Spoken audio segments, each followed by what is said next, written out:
que Colombia ha sido dirigida por criminales. Asesinos.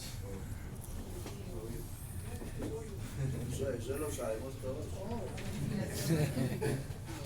Una cosa es que buena parte del pueblo colombiano, y no todo el pueblo colombiano, reconozca el significado de esa afirmación. Y otra muy diferente es que un presidente en sus funciones se atreva a hacer esa afirmación. ¿Eso qué tiene que ver con lo que hemos presenciado esta noche? Que una persona que viene de extracción de clase alta, o sea, de los verdugos del pueblo colombiano, tenga el valor, la personalidad, la integralidad de reconocer que los gobernantes que ha tenido Colombia en más de 200 años no han hecho cosa diferente que expoliar, someter, asesinar y saquear al pueblo colombiano.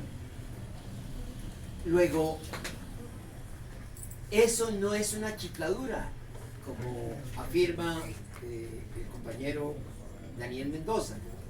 Es una concepción socioeconómica de la clase dirigente, burguesa, oligárquica, que se ha trazado como meta continuar sacrificando al pueblo colombiano.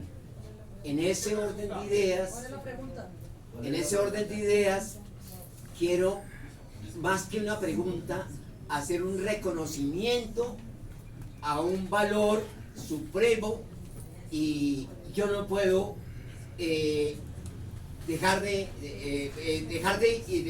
aprovechar este momento para hacer un reconocimiento de un valor extraordinario, maravilloso, indomable que tienes tú.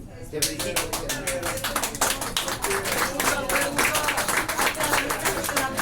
Muy honrado, muchas gracias. Eduardo y la compañera. Y una compañera. Por eso, Eduardo y la compañera. Primero Eduardo. Eduardo. Eduardo. Javier tenía la razón de que este sitio hace que Café Cinema es como una célula que se multiplicó. Lo que Daniel planteaba, que cambió durante su estadía en Europa y empezó a tener una visión hacia el futuro, me parecía que cuando empecé a ver Matarife tenía la inquietud de quién eras tú, ¿sí? Y tu tipo de trabajo. Pero ahora veo que... Perdón. Ahora veo, Daniel, que en Europa tuviste una percepción de país que nosotros lo hemos tenido toda la vida. Te cuento una anécdota muy linda. Cuando Petro ganó, va la pregunta, cuando Petro ganó acá nos reunimos en la 19, acá en la tercera, y se me ocurrió decir cuando Petro salió a recibir el mando, ¿cierto? Yo decía, ahora tiene que pedir la espada, y evidentemente pasó al minuto. Si no hay espada, no hay posesión. Y tú ayudaste sorprendentemente a que Petro ganara, y cada uno puso su grano de arena. No era el deseo de que Petro ganara tanto como que hubiese un cambio. Y en esa medida, ¿cómo te crees tan responsable, y tú, Javier, y Café Cinema, de que se haya logrado el cambio? Esa pregunta es para los dos. De que después de esa lucha que tuvimos de 200 años y luchando todos estos y huyendo, que nos tocó huir y desaparecer, ¿qué creen ustedes que pueda pasar ahora a futuro? ¿Cómo debemos seguir? Para Javier y Daniel. Por favor, acercarse al micrófono. Pues es importante resaltar algo. A mí pues han dicho, pues hay mucha gente que ha dicho, y entre eso también expertos en marketing, que han dicho que en Colombia no ganó en cierta forma el petrismo, sino ganó el antiuribismo, y que en ese sentido la serie Matarife pues fue la que llevó de la mano el cambio. Pero yo no creo eso. la verdad, la serie Matarife sí, digamos que fue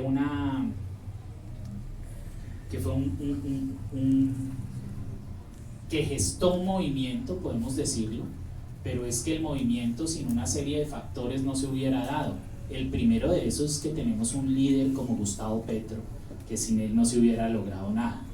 Un líder brillante, que además me encontré con él en las investigaciones que empecé a hacer sobre Álvaro Uribe, y es que cuando uno investiga el régimen narcoparamilitar colombiano estatal, investiga a Álvaro Uribe, uno tiene que encontrarse necesariamente con la persona que más ha luchado en contra de él, que es Gustavo Petro. Y yo cuando oía sus debates en el Senado, sus entrevistas, cuando leía sus letras, yo decía, pero este tipo, ¿cómo puede estar vivo? Después de ver el reguero de muertos que había dejado Uribe durante 30 años, decía, pero ¿cómo este tipo es capaz de hablarle así y estar vivo? Y eso también me dio fuerzas a mí. En cierta forma, el ejemplo mío fue Gustavo Petro. Y sin un líder como él, nunca, por 1000 series Matarife no hubieran logrado lo que se logró, que es que por primera vez en la historia el pueblo colombiano eligiera un presidente, porque normalmente lo elegían las élites. Eso desde la colonia nunca, como lo dijeron acá, desde la colonia nunca se había visto que el pueblo en realidad eligiera. Ese es uno de los digamos que esa es una de las reivindicaciones con las que colaboró la serie Matarife, pero además el movimiento que se gestó, de él hicieron parte referenciadores, Alejo Vergel, Levi, jóvenes Wally, estrato medio, políticos que participaron, periodistas, mi maestro Gonzalo Guillén, con quien fundé el periódico La Nueva Prensa. Mucha gente que ha dado la cara, que ha puesto su vida en riesgo, hizo parte de este movimiento y hace parte del movimiento que sí, que en un momento gestó la serie Matarife.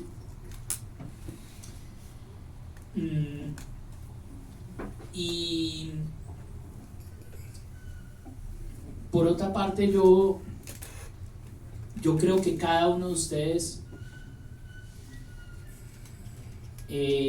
fue gestor de este movimiento también, y que el pueblo colombiano no hubiera recibido la serie Matarife ni se hubiera indignado de la forma que se indignó si no fuera un pueblo bueno. Y ese es el primer acto de fe que yo hice cuando yo inicié este proceso como subversivo. Fue decir, el ser humano y el pueblo colombiano es bueno, y si yo voy a hacer algo en contra de un sistema narcoparamilitar, es porque estoy defendiendo la naturaleza y el ADN de un pueblo que es bueno. Eso es lo más importante. Somos buenos, somos generosos, somos honestos, somos alegres, somos inteligentes, somos un pueblo bueno. Y en ese sentido, un pueblo bueno pues recibe en el alma, cuando tiene abierta el alma, recibe y se indigna, y eso fue lo que logró la serie Matarife. Pero como lo digo, no lo hubiera logrado sin todos ustedes, y en ese sentido soy yo el que les agradezco muchísimo.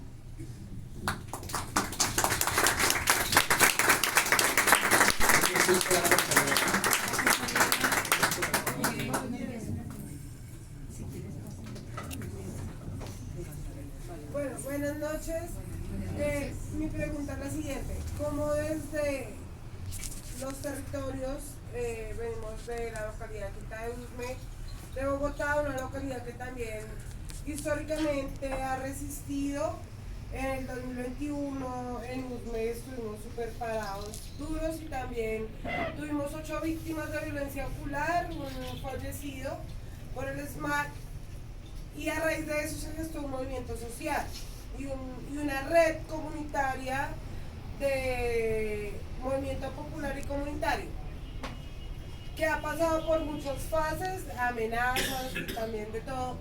Entonces, como ahorita de cara a lo que se viene, que son elecciones territoriales en las localidades, nos fortalecemos para hacerle frente a una maquinaria que está instalada en los territorios, como USME. Entonces, pasado mañana tenemos elecciones, una consulta Centro Democrático Partido Liberal, el 9 de junio vienen los verdes, y nosotros desde nuestro movimiento y desde nuestras posibilidades, obviamente le hacemos la contrapropuesta al gobierno de los verdes, que fue quienes nos dispararon a los ojos, y tenemos 8 víctimas oculares en la localidad, un muerto, como políticamente y sin maquinaria y sí con el apoyo de la historia que tenemos, le hacemos cara para ahorita posicionarnos en octubre como una fuerza a nivel local.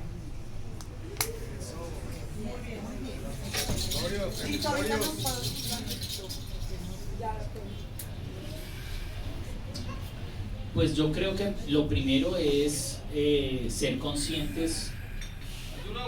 Lo primero que debemos hacer es ser conscientes de nuestra labor como pedagogos y como difusores de la información, como pedagogos y difusores de la verdad, como miembros activos de un proceso de resistencia que no ha acabado y que requiere de una formación en primer lugar y de una unión entre toda la sociedad. Somos un ejército de la verdad, un ejército de la decencia, de la bondad, y ese ejército tiene que tener unos lineamientos programáticos que deben ser difundidos en los territorios. Yo creo que lo mejor para un partido, por ejemplo para el pacto histórico, es seguir los lineamientos democráticos, y por eso yo llegué aquí a participar en una consulta democrática, en una consulta abierta, en la que yo me iba a medir con otros candidatos. Yo inicié todo un proceso, radiqué los formatos que se debían radicar dentro del procedimiento, hice la entrevista, me dieron un número, empecé a hacer campaña con ese número para la consulta del partido Colombia Humana, y de un momento a otro los políticos del partido dijeron, lo que dijeron es: no, pero ¿cómo nos vamos a medir con Daniel? Y dijeron: no, pues al pinochazo, se acaba la consulta, no hay consulta, cuando pues yo ya estaba en un procedimiento democrático. Y entonces a mí ahora me están diciendo: no, es que usted tiene que ir a donde los políticos, ahí allá, a hablarles a ellos, a ver si, para ver en qué puesto lo ponen. Y Daniel, tranquilo, que yo creemos que usted va por lo menos dentro de los 5 primeros.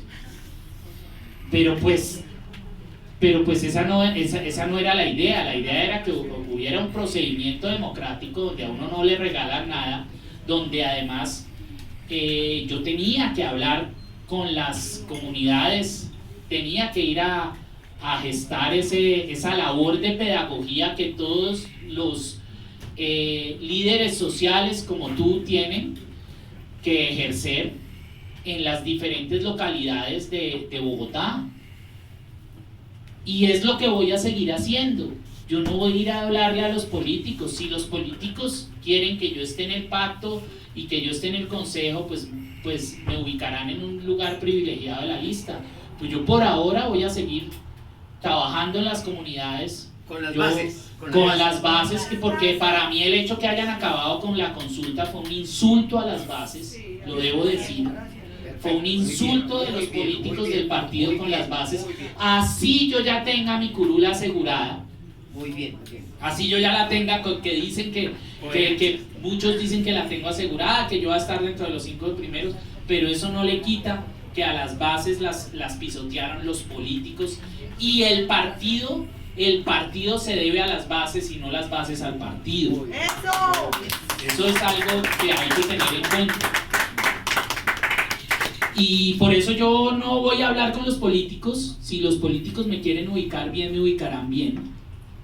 Yo estoy trabajando desde las 6:30 de la mañana, muy felizmente, porque es delicioso ir a las diferentes localidades, hablar con la gente, oír sus problemáticas, sus narrativas, ver la cantidad de hechos que generan el tejido social, de hechos sociológicos, de simbolismos que tienen las diferentes comunidades, las problemáticas, de atar hilos con las organizaciones criminales, ver cómo hay bandas de microtráfico, por ejemplo,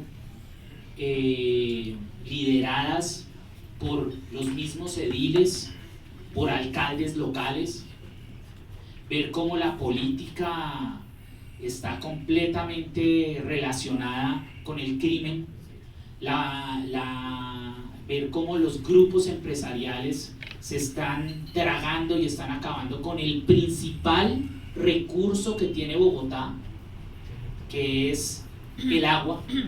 Se la están comiendo, las mafias de la construcción se están comiendo los humedales, están acabando con el tesoro más grande que tiene Bogotá. París es una ciudad seca.